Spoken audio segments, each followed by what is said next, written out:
Good morning mga ka-vlogs. Ayan. So for today's video, wala tayong pasok. Yan na. Wala tayong pasok ngayon dahil holiday.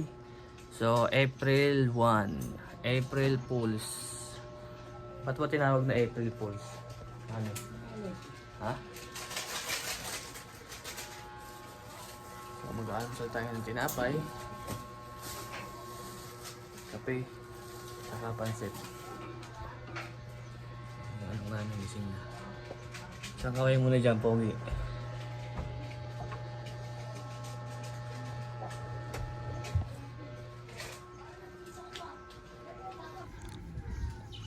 Sayang yung bayabas sa likod ng aming bahay. Nakakalaglagan lang yung mga bunga. Kasi kami mahilig sa bayabas eh. Ang daming hinog. So ito nga pala yung aking mini studio. Ayan. So meron akong gagawin mamaya na content at i-upload ko sa aking main channel. Yun na yung gagawin kong content every day. Every week, no? Pwedeng siguro every Sunday tayo mag-upload.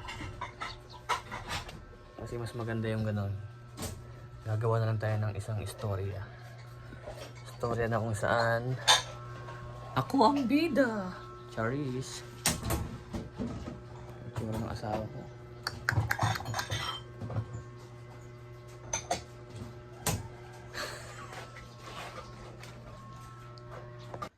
So ayun lang mga ka-vlogs. Bye bye.